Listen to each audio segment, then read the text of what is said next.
All right. Oh, there's Michael. Hey. Hi, Michael. Hello. This is Michael Endy, everyone. Hello. How are you? Go. Let's see. We are recording this session, Michael. Everyone, this is Michael Endy. I was just pre-introducing you to them a little bit. No. We were talking about you. Were your ears buzzing? No, I was trying to find the link. Oh, okay. Well, you're a minute early, so you did great. Good. And behind me, I don't have a fake Zoom background. Instead, I've got my studio. Oh, I'll switch. We were talking about dressing to impress last week. All right, right before you signed on, and I was showing them how to. We were talking about backgrounds. Hi, Edward. Hi, sorry I'm late. I had my graduation pictures. Graduation pictures.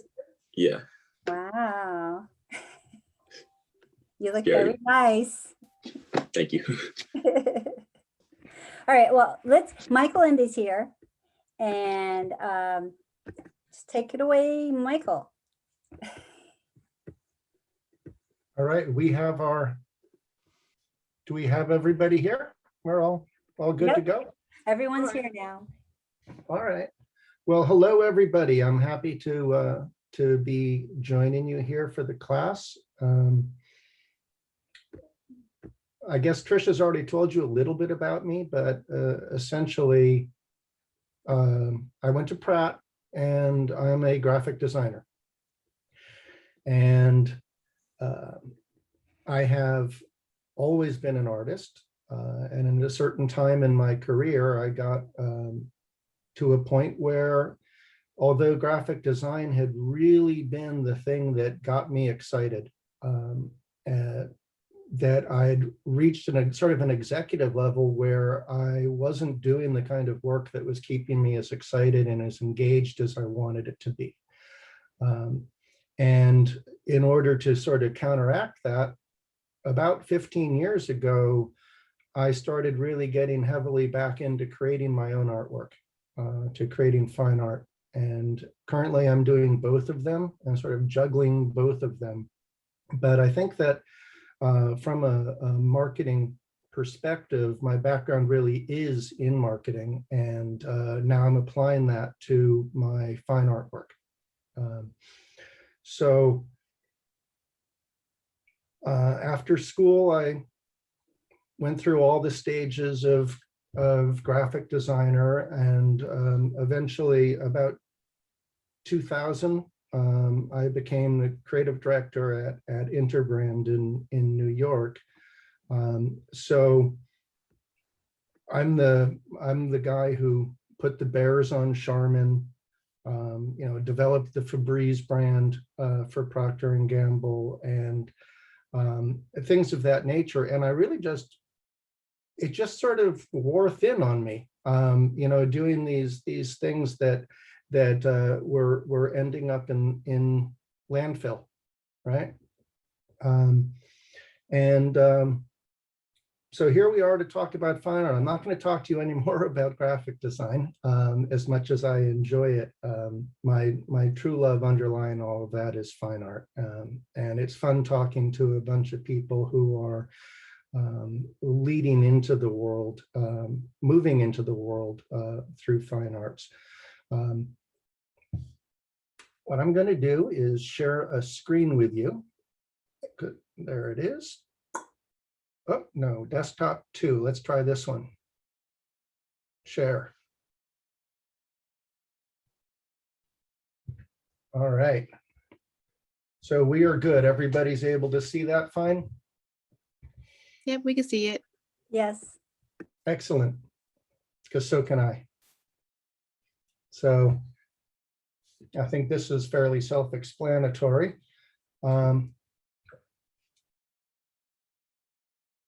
All right. I'm going to sort of go through this Steve Jobs style, right? We've got 5 things we're going to talk about first. Oh, and I had a blast making this presentation because there were no rules. And I didn't have to follow any design brief. I didn't have to follow anything. I got to have fun building it.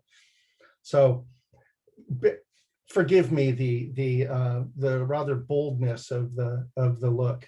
So let's talk about five things here. Number one, who you know matters. This is true in everything, but it's especially true, I think, in fine art. It's all about getting to know other people within the community and the aspects that they play or the roles that they play within the community. As a follow-up to this, I have a version of the deck that I will put into the chat. If I can do that, I'll drop it into the chat. It's a fairly small sized deck, and that'll give you access to the various different websites and things that I'm going to mention as I go through this. Okay. So happy to share this. Who you know matters, and let's get into that. That's sort of my jumping off slide. Number two, be a part of an art scene. So being a part of an art scene really gives you that opportunity to be seen, to see other people and to be seen amongst these other people. You need to not only join it, but you need to become a part of an art scene, because art scenes are self-growing and self-building. We're going to get into some of the details. This is sort of my overview section. Third thing we need to know, build relationships with artists and influencers. Okay, when you start to build your relationships with artists, the influencers begin to follow. And then they begin to influence others in following you. Number four, you guys probably know this a hell of a lot better than old guys like me, but be all over the internet all the time. You need to be everywhere. We're going to show you how that, everything I'm showing you here is going to get backed up in slides further on in here, but the internet has become the way that we all, but for artists too, share the work that we have and what we're doing and how we're doing it. And number five is really important. You need to go to galleries. This pandemic is gonna end soon. It's ending now. You need to go to galleries. You need to go to the Strand, and you need to keep on doing them. The reason I say go to the Strand is because it's sort of the alter ego to going to galleries.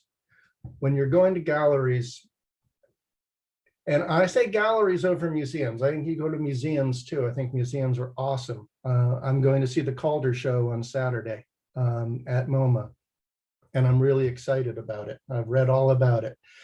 But when you go to galleries, generally when you're going to a gallery, you're seeing a living artist's work.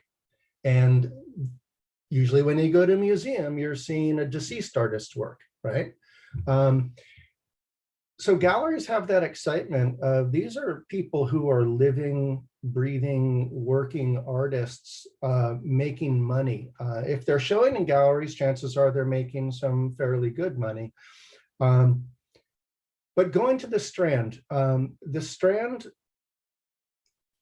if you already know, that's fine. But in case you don't know, the Strand is the greatest bookstore in the world, and it happens to be located in New York City. It's on 4th Avenue, about 2 blocks south of Union Square.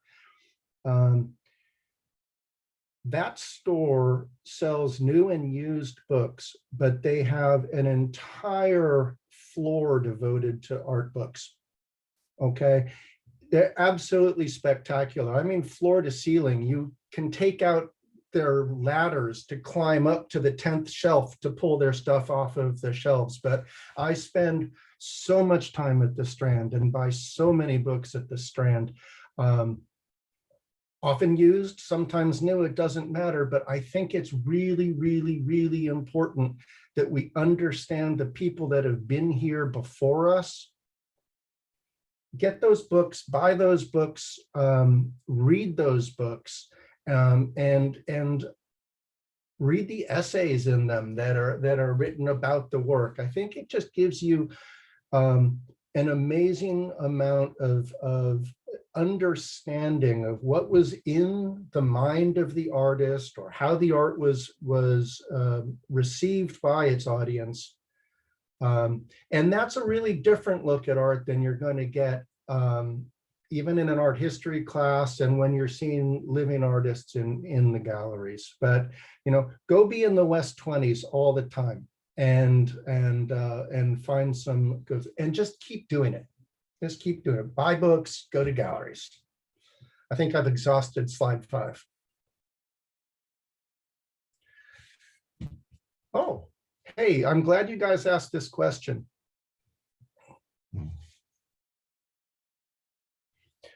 Well, here we go with my numbers again.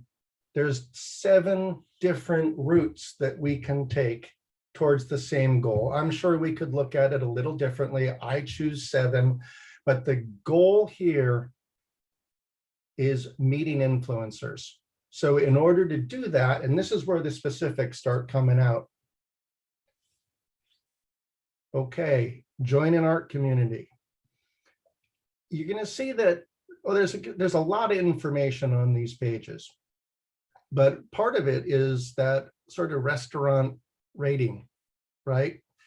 When you look at restaurants, it'll tell you, $1 sign for cheap, $2 signs, and as it goes up, it'll tell you what the expenses are. And I'm going to talk a little bit about expenses, but the reason you join an art community, and you can see I've listed here proartsjerseycity.org.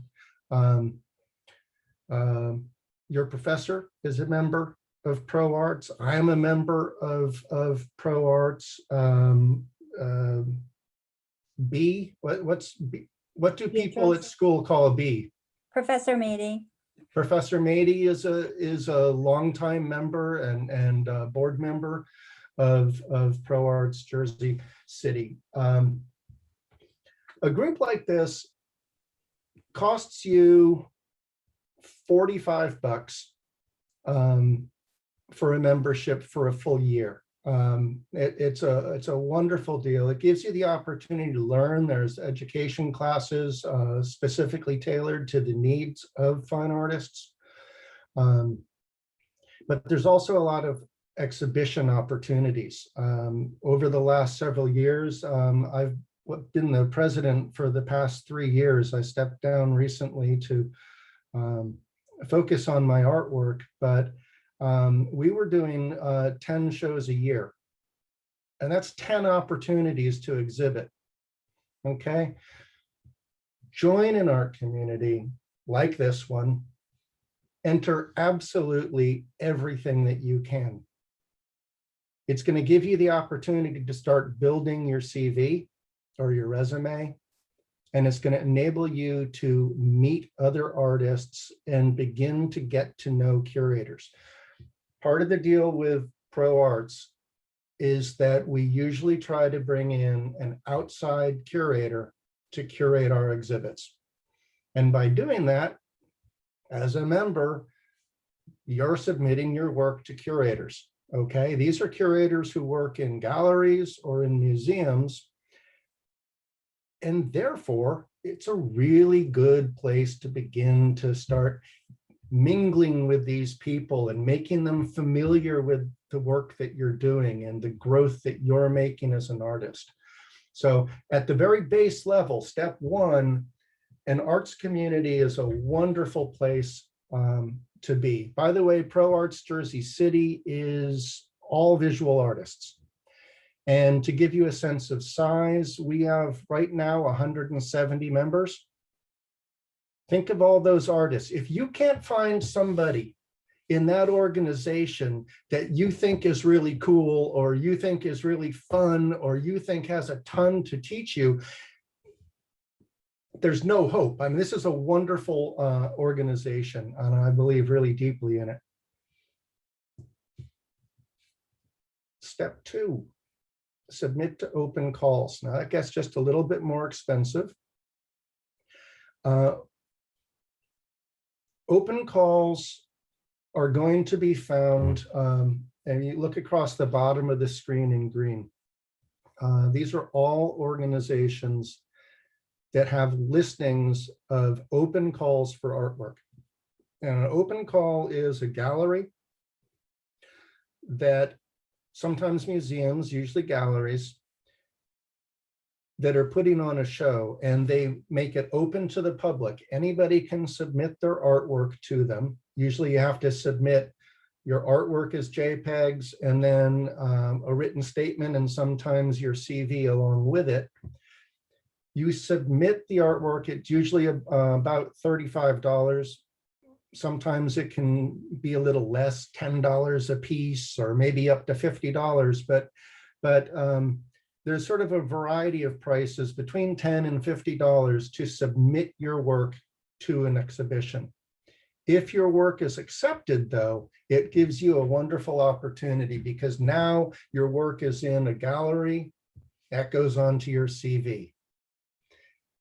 When the show comes around, you go to those openings and you make it a point to shake the hand of the curator and talk to them. It's a terrific way to meet gallerists and curators that you're not going to have access to any other way. All right. Third way to do it, portfolio reviews.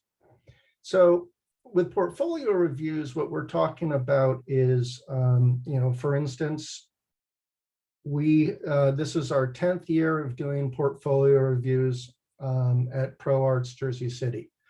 We are given the main hall at City Hall, that main room. It's absolutely huge with the highest ceilings you've ever seen before.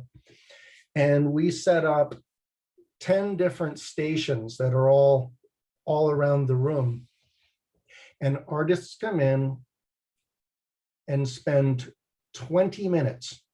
That's really fast and it sounds undoable, but you get 20 minutes to sit with a curator. Okay. I know if you're a member of Pro Arts, your first review is always free. After that, I think it's $25 for each one that you meet with. Might be $35, something like that. But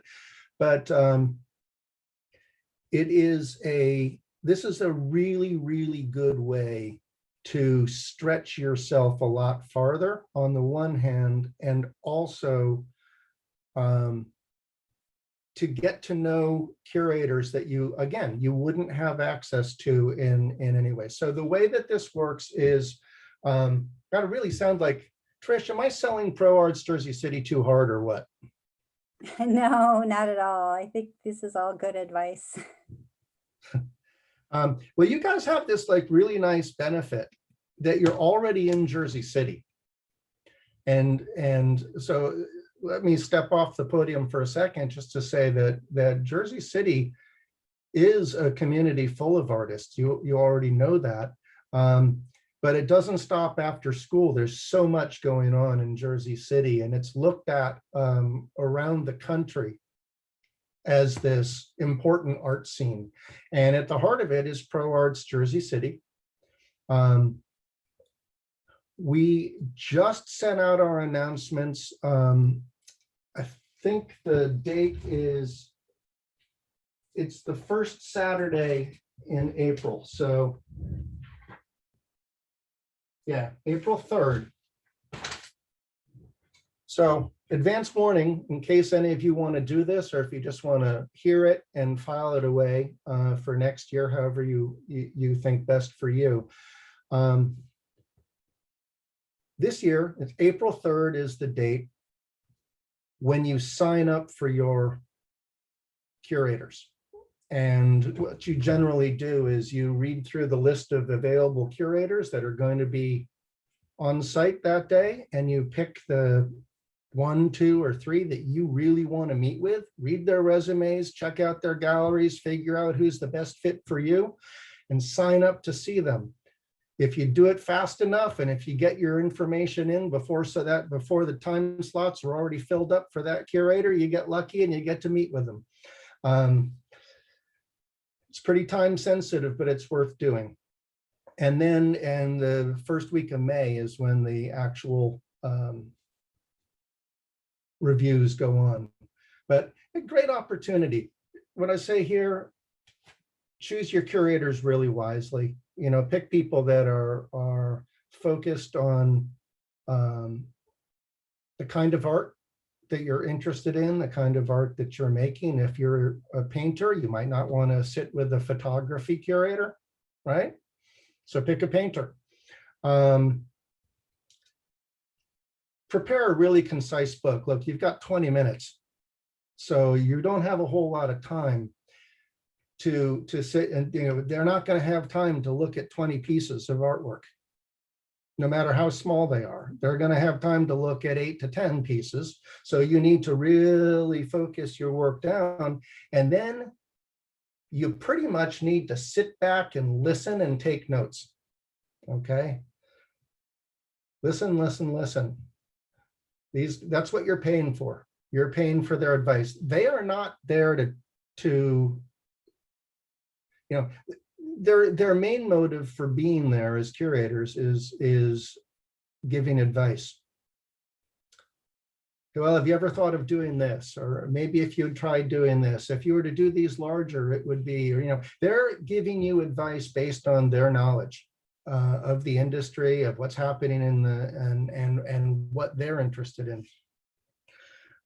They are not necessarily looking to find artists for their galleries, but they sometimes do. And one of my favorite stories from last year is that one of the women who was reviewed actually had the curator say, would you mind if I pass your portfolio and connections on to another gallery? Because I think you'd be perfect for them. So that was pretty cool. Portfolio reviews create opportunities. And again, you know, you can get away with maybe $50 for portfolio reviews, depending on where you go. If you go to NYFA, that's NewYorkFineArts.org, I think the prices go up a little bit more. It's more like $100, but worth taking a look at. Again, I'm going to be sharing this with you so that you can get the links off of it.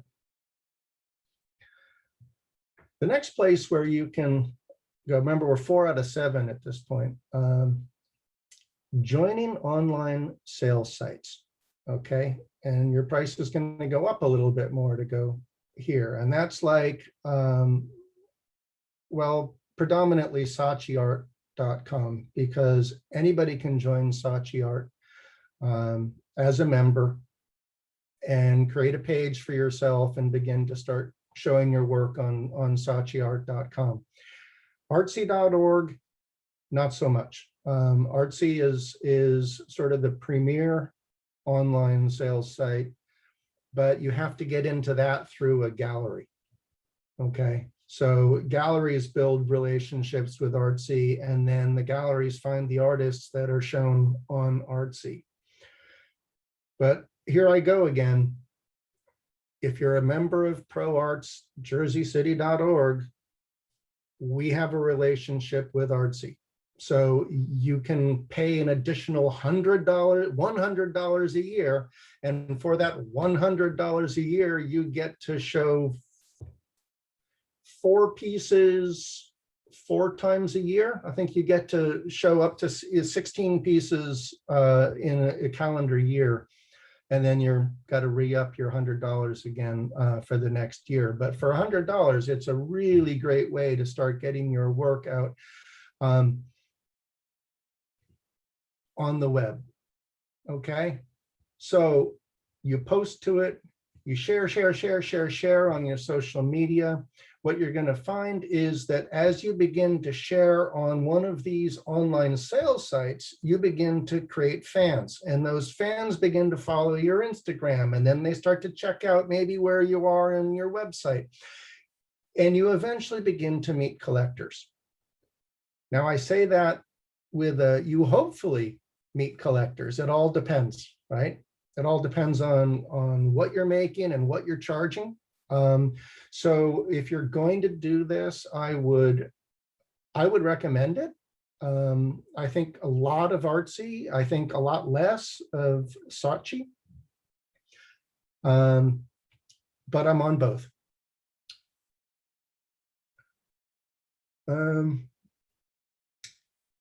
Saatchi actually connects to the next one we're going to talk about in a way, because Saatchi is also, although they never talk about it, they don't ever like make that connection.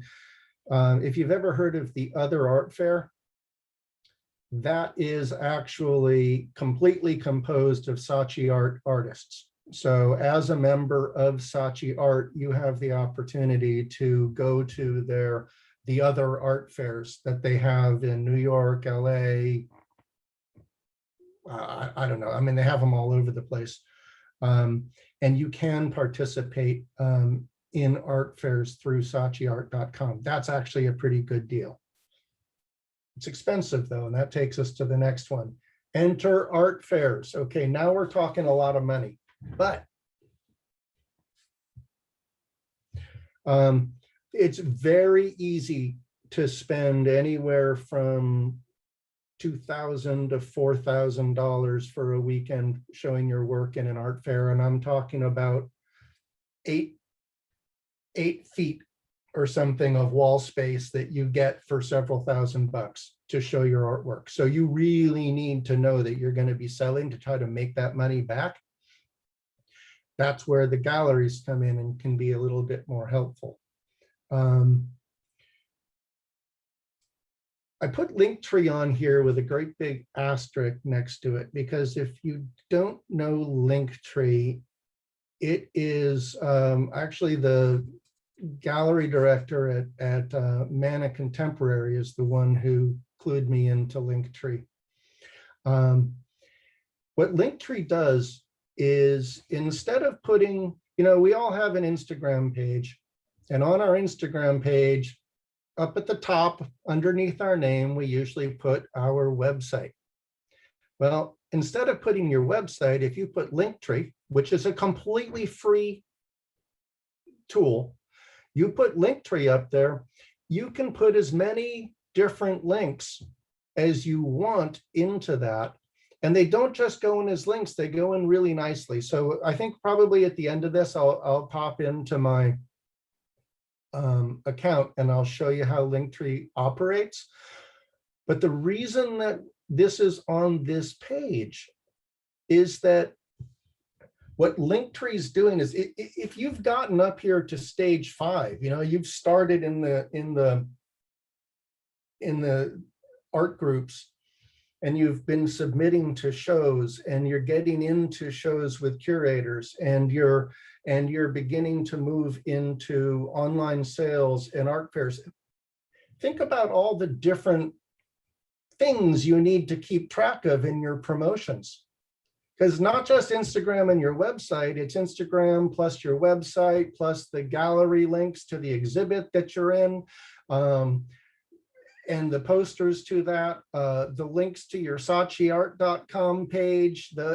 You want to have all this stuff available because you're trying to swarm the internet. Okay, you need to get yourself out there in as many places as possible, because you want to try to suck up all the air around your own name on the web. Okay, when you go to art fairs, it gives you a huge leg up, and it also, it gives you the chance to stand there with your work and talk to collectors and curators in person. Now, the best opportunity here, in my mind, is Art Fair 14C. because that's right here in Jersey City. This year, it's been odd because of the pandemic, but it will be held at Mana Contemporary in what they call, I think they call it the Glass Studio, or the Glass Museum, or I don't know what it is. It's a factory, essentially, that's just a huge open space, like the size of a football field. And I think they're going to bring panels in to hang the artwork. I don't know how they're going to cost it this year, but it's the first ever art fair in Jersey. And it was in one of the big hotels right on the waterfront downtown. It was the Hyatt. Was it the Grand Hyatt, right? Something Yeah. like that, or the Hyatt. And I've been in it the first 2 years. This will be the third year. I know that in the first and second years, the pricing was significantly lower than it was for any of the other art fairs in the country. What they had you do is you would simply rent one of the hotel rooms for 4 nights. Okay, but you're talking like $279 a night times 4, right? So it's not cheap, but it's a lot cheaper than the other options. Mana Contemporary has been doing these digital art fairs, and I don't think they're having a whole lot of success with that, but they were just trying to do something to try to cover for their losses during the pandemic when, art relies on people talking face to face and shaking hands and having a drink or having a coffee and meeting and talking. It's about ideas and it's exciting and everyone's growing together. You want to be in those rubbing elbows and shaking hands places, because that's where you get to know other people. And that's where people hand you their business card and say, could you give me a call in about 2 weeks? I'd like to continue this conversation. Okay. So art fairs, and let's not forget Linktree. I'll show you Linktree a little bit later. And number 6, another step you can take to get where you want to go is paying to network. Okay, everything up till now, it's pay to play, but it's entry fees. This one's a little different.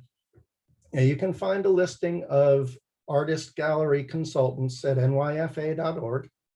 I'm actually currently working with one right now to try to help me focus my outreach to very specific galleries. It is not inexpensive, but hopefully the value will pay off. You meet with them, you talk to them about your goals, you show them your work, you listen to what they have to say, and then you evolve to do what they suggest. And then what they do is you send your portfolio, you build a portfolio, like a personal portfolio for every gallery that you're going to talk to, and you put it in the mail. Why? Because they do not talk to artists who walk in the front door of a gallery. No gallery will talk to you if you walk in the front door with a portfolio. They'll just tell you to turn around and go right back out again. But if you mail them something in a beautiful box, and they're surprised when they go through the mail and there's this big box and they open and go, what the heck is this? And they're wowed by it, you might have just snuck in the back door, right? Because that's what art is, right? These guys are living to look at artwork and to be moved by artwork and to find artists that are creating artwork that they think they can sell to other people who are collecting artwork. So this is, I can't defend this one. because I haven't seen the back end of it. I can tell you that it's something I believed in enough through my conversations with people and through, I was able to get accepted by a consultant by networking. Because once again, you can't just say, hi, my name's Tim and I'd like to work with you. They're going to say, who sent you? I think it, so you sort of need a letter of introduction. Well, that's what the networking's about. And number 7, well, you could always go contact galleries directly, and that's free. The problem is they're going to want to see that you've done all those other steps before you get there. And I do not mean this to be discouraging at all. It's just that galleries don't like it when people walk in off the street. They're already busy doing their other thing. They do not want to look at your portfolio if they do not know who you are.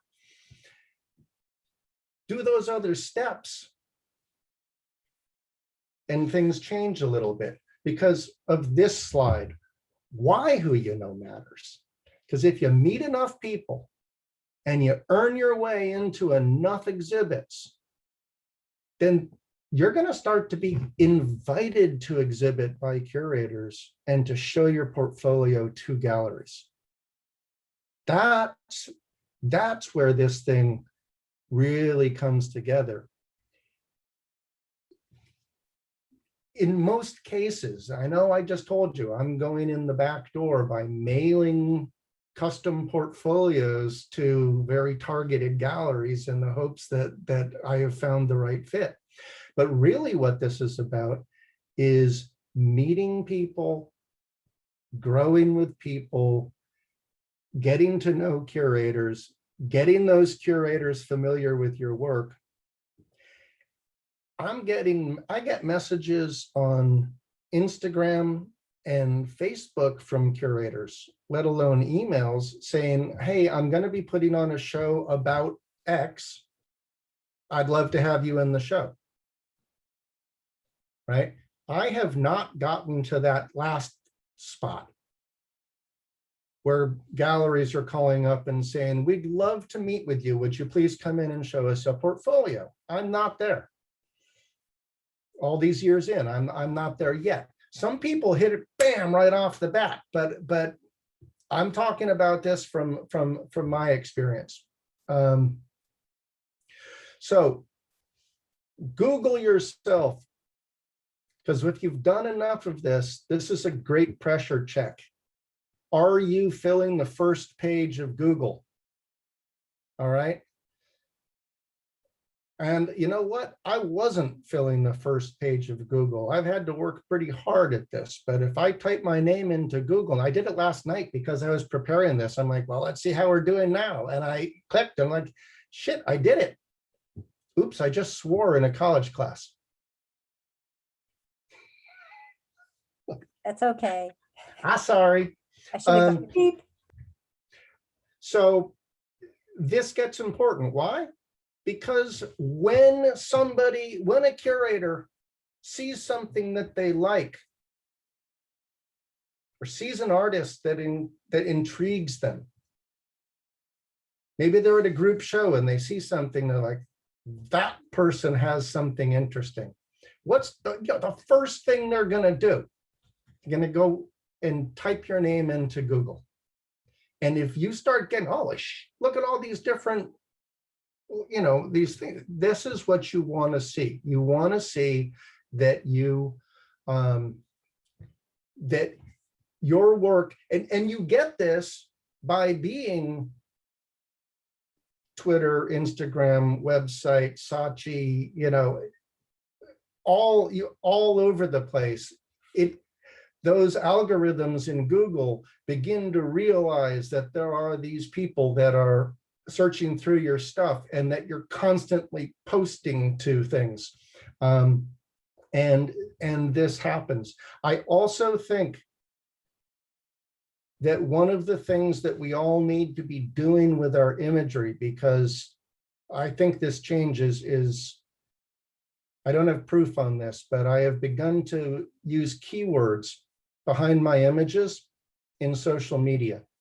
So I will write a paragraph as though I were speaking to somebody who's sight impaired so that they can understand what the photograph is about, or what the image, what that JPEG is about. And by doing that, it's a helpful tool for Google and their algorithms. Okay. And then, okay, Trish, this is the spot where I go through just having a little bit of fun and showing you guys some of the stuff that I do, the current stuff that I'm doing. This is just a list of the exhibits this year, or what's up right now. Morris Museum just came down, but all the other shows are currently up. So I guess the point of this slide is, look, it's not just one, okay? It's four. You've got to try all the time to push to get yourself out there and into better and better galleries and into museums, because you want to be having multiple shows. Morris Museum, Bromfield Gallery,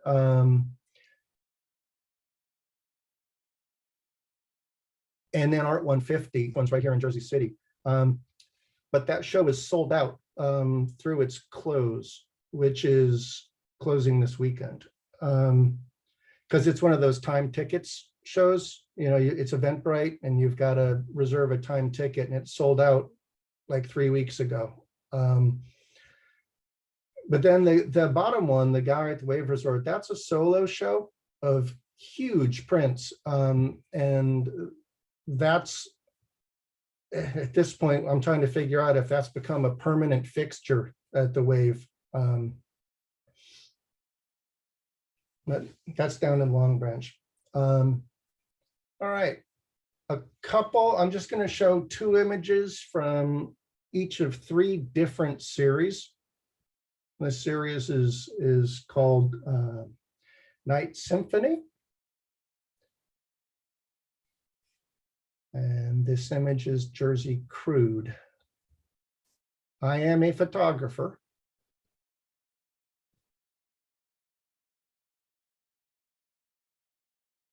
And I shoot all with toys. And this is Gulf Stream, and it looks like I spelled it wrong. So this one was 2020. This is brand new, or almost brand new. That was this year. We take a look at a different series that I've got. That last series has been going since about 2018, 2019. Snake Oil's been going since about 2015. But this is a brand new edition. So that, you sort of get the impression here that everything I'm doing is at nighttime. Like chiaroscuro is one of my favorite Italian words. And so I spend all of my time creating these very, very dark scenes and then pulling light back out of them. So the lighting is really important to me.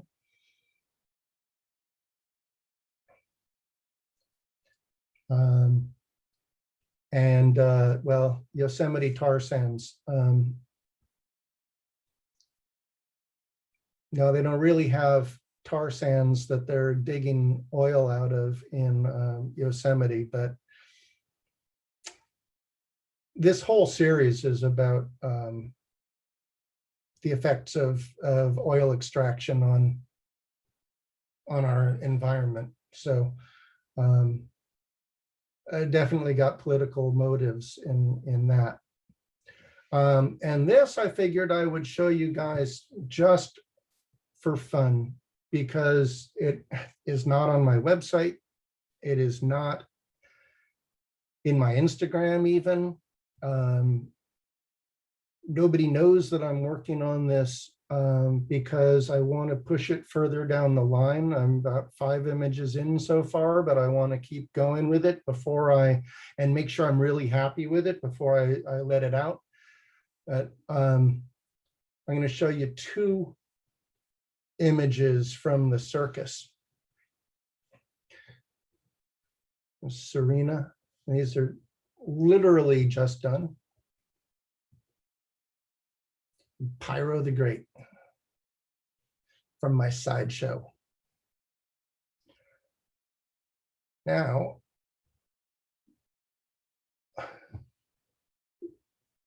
when I circulate this, Trish, you tell me about how we're doing for time and where we think, I can click into the website and show a little bit of how that's done, or when I circulate this, these are all, these are live links.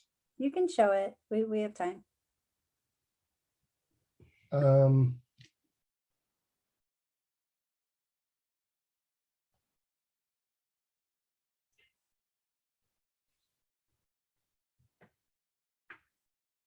Very straightforward website, right?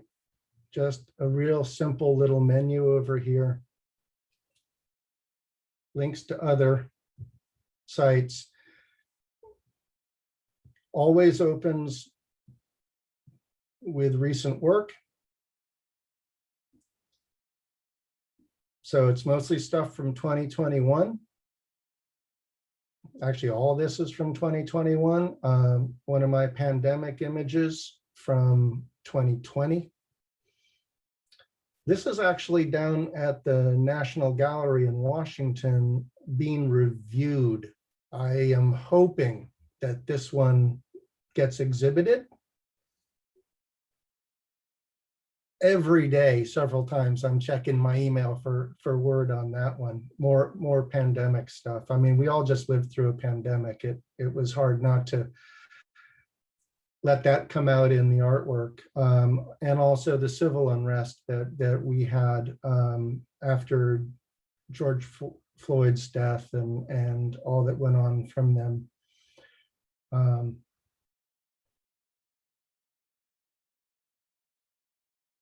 And then I got so taken by these conspiracy theories that were just running wild throughout the last 4 years. And I said, my favorite conspiracy theories are UFOs, Bigfoot, and the Loch Ness Monster.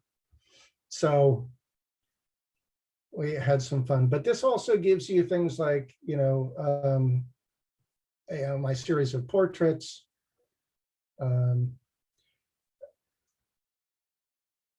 Just a very, very short amount of info on me. A really brief artist statement that's really concise. And so you want to be really short on your about page, and you want to be really, really long as you can be here, where you have a chance to show solo and group shows. I tend to trim it down to about 5 shows a year. And then as we get older, maybe 4 shows. But, I've exhibited over 200 times at the moment. I'm not going to put 200 items on that. The art fairs I've participated in, the interviews and publications, the shows where I've been the curator. You know what, guys? One of the great ways to meet other artists and other curators is to be a curator. Raise your hand and take a stab at being a curator in a group show within a group you're in. You're going to get to know so much by doing that. And also, be a member of all sorts of things. If you just from a group perspective, I know I'm a photographer, so that'll color this somewhat, but Pro Arts Jersey City, Westfield Art Association, that's the town I live in. It's the oldest arts community group in the state. New Jersey Photography Forum, a member at Gallery 14, which is outside of Princeton. All right. there's a very basic look. Did you guys have any questions on that aspect?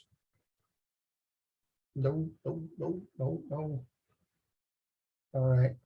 And then a quick look, whoop, go back. Let's take a look at Instagram.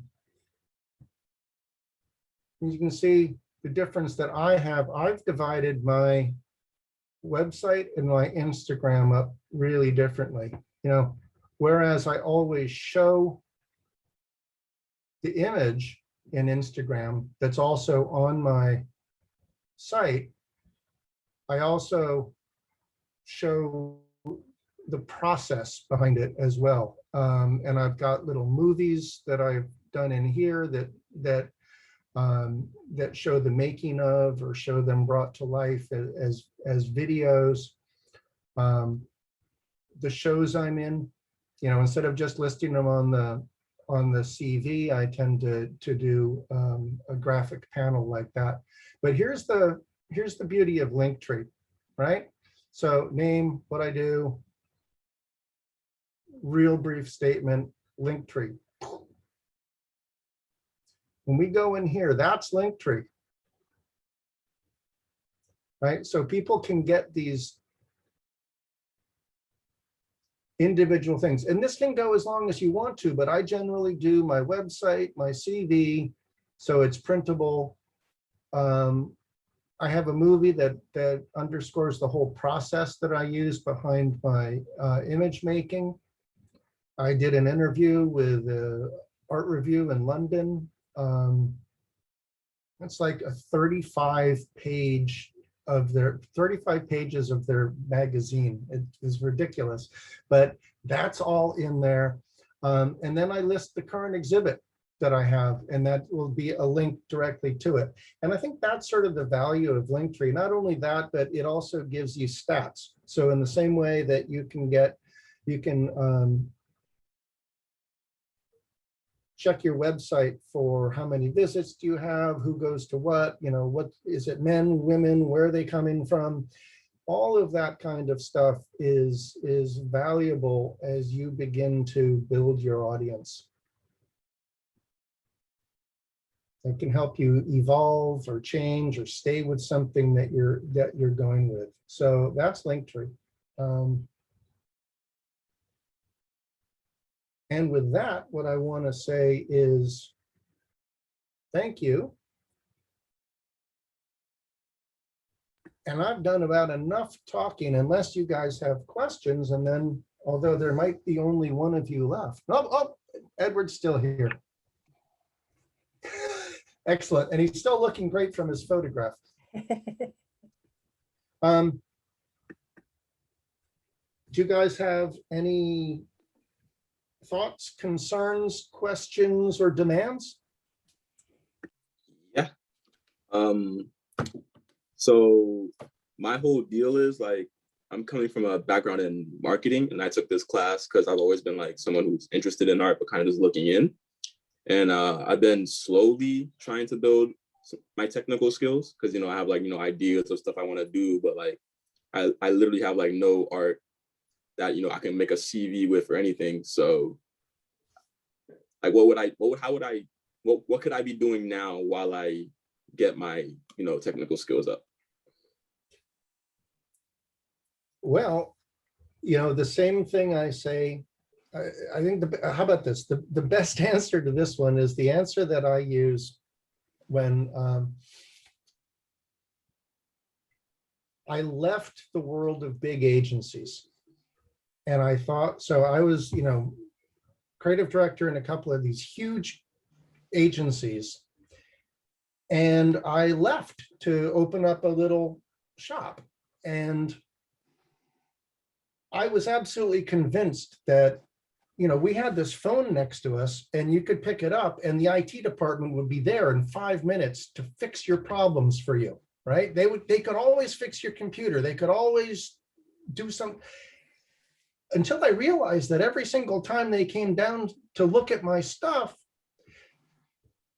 they'd say, is it plugged in? Yeah, it's plugged in. Then they would Google my problem, literally. And I said, well, shit, if that's twice. If you can do that, then I can do that too. I've got better IT service here in my home office than I ever had before. And the answer then relates right back to you, Edward, and that's that there are so many YouTube videos. Like I'm no plumber. I am absolutely not a plumber, but I just put in a new sink because I've got YouTube, and I was able to go on and go like, how am I gonna do this sink without hiring, it's a pandemic. I can't have a plumber come into the house. I've got children. And so I think that right now we have so much information out there that you could spend days on end watching videos that could inspire you and show you, first off, inspire you in that you can see the possibility of what you can do. And secondly, the how-to. Absolutely, absolutely available now. The other thing I would say is, in my mind, art is not about technical skill at all. Art's about the idea that you're trying to communicate. It's a game of ideas. It's intellect, right? It's an intellectual game. Keep in mind that the majority of Americans, I'll just use Americans because I know America. Well, the majority of Americans have never been to a museum before. And there's probably a reason for that, because it's a scary place to go to if you don't understand what the heck that stuff is on the walls.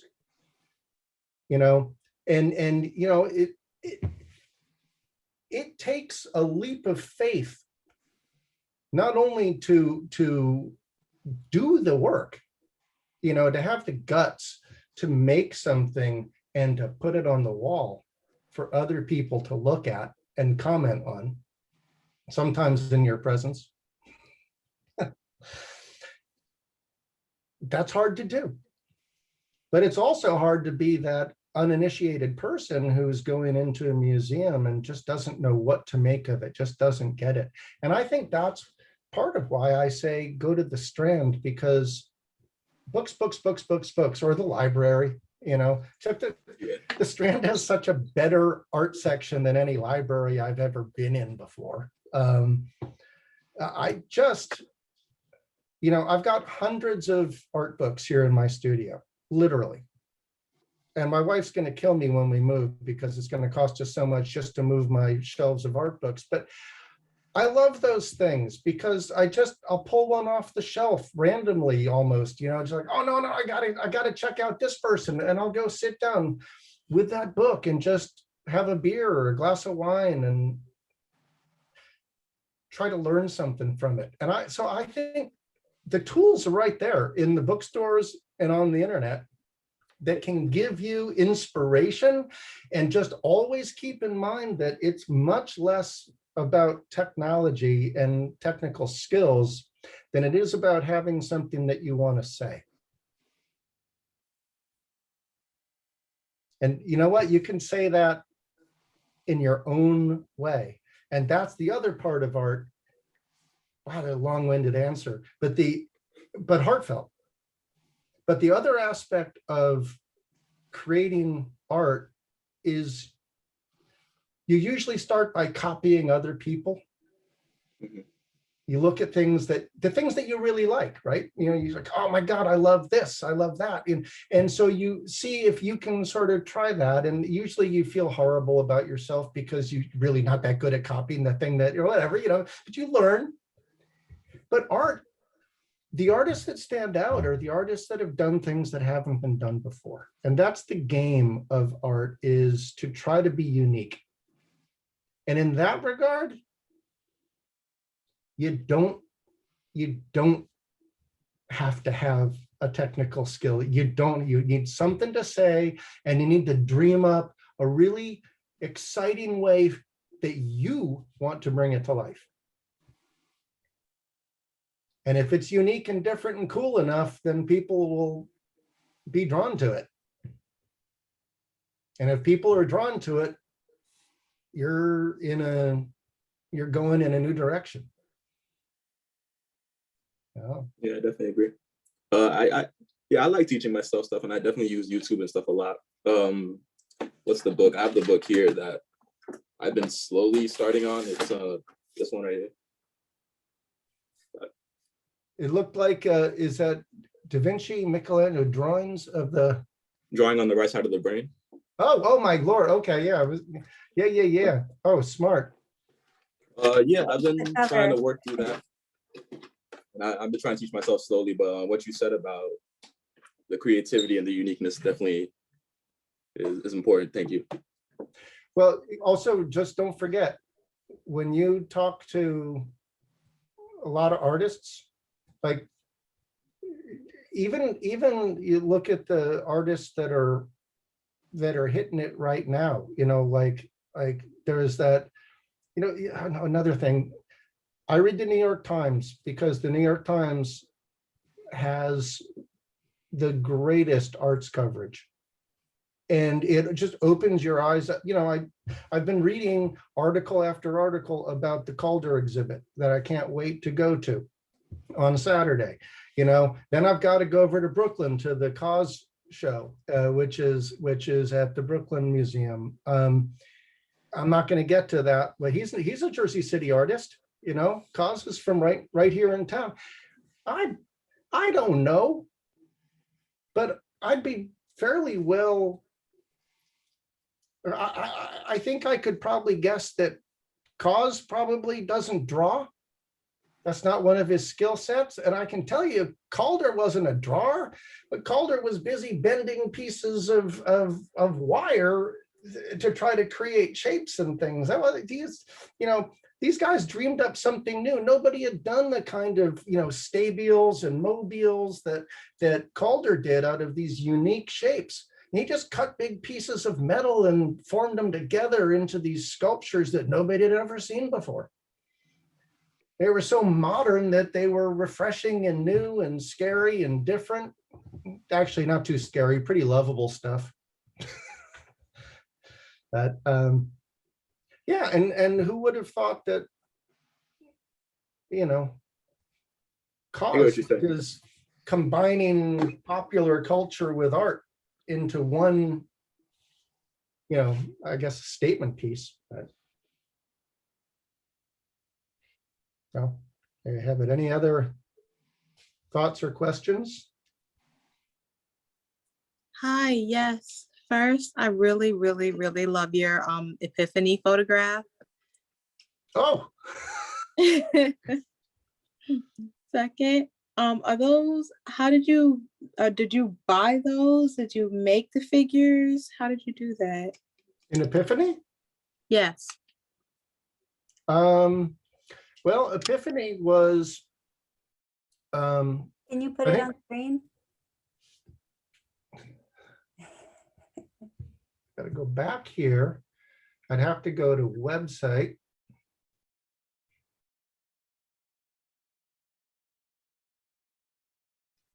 Yeah, you know what? This is, the church is from my childhood train set that my grandfather bought me. And I probably do a lot of the stuff that I do because of my grandfather, because he used to give me these, things. He'd give me the train set. He built a dollhouse from scratch for my sister. He built me a barn and stables and things for all these little animals that he bought me. And I think that got me going. I mean, when we left the old house and, where I grew up, I kept my toys. And I've kept them. They're not in storage somewhere. They're here in the house. And so I love using those toys, but my images generally are what I think of as a still frame from a movie, right? So in this case, it's almost a setup scene. your camera is way up high. And that's another thing about working with miniatures. If you notice through my work, the camera angles are all ways of looking at the scenes that would not be possible if you were walking around town with your camera. They're in the air, they're at odd angles. They usually make sense.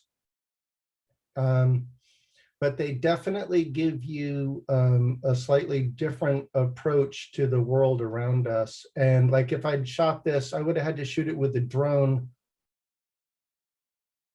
otherwise. So that is the little car I got at a model train shop.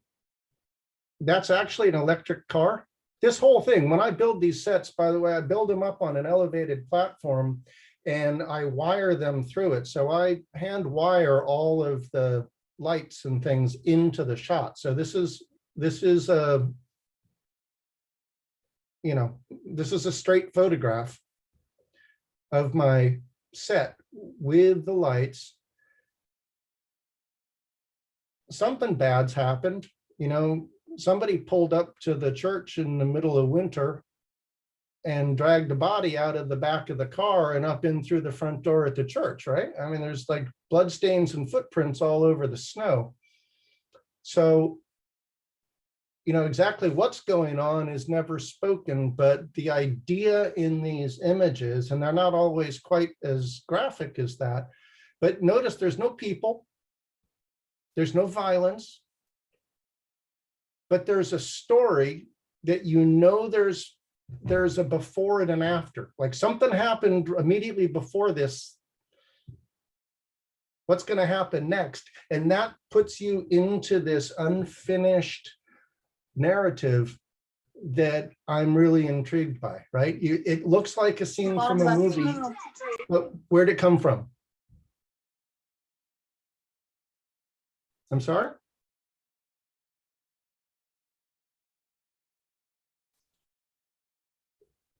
Can anybody guess where this, how I got the snow? Powdered sugar? Yeah, it's powdered sugar. How did I guess that? That is a whole lot of powdered sugar. That's amazing. I love it.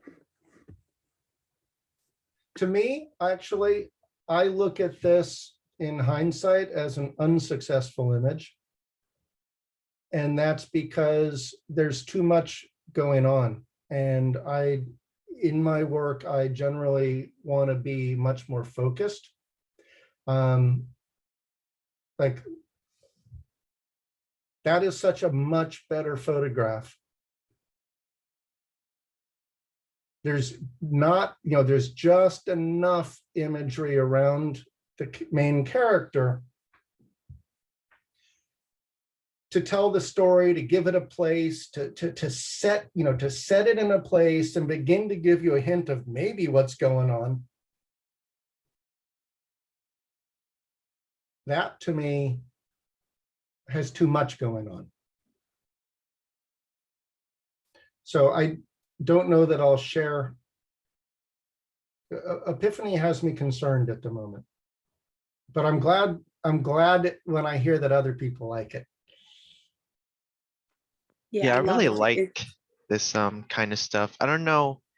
Have you seen the old monster movies like Godzilla and whatnot? Mr. Endy? Have you seen Yeah. all the work that goes into the figures, the props? I just, yeah, it's spectacular, isn't it? That It is. Like they wire them up to like explode and whatnot. They move on their own. They interact with what's going on. When you see it in motion, it really looks like another world just playing out right in front of you.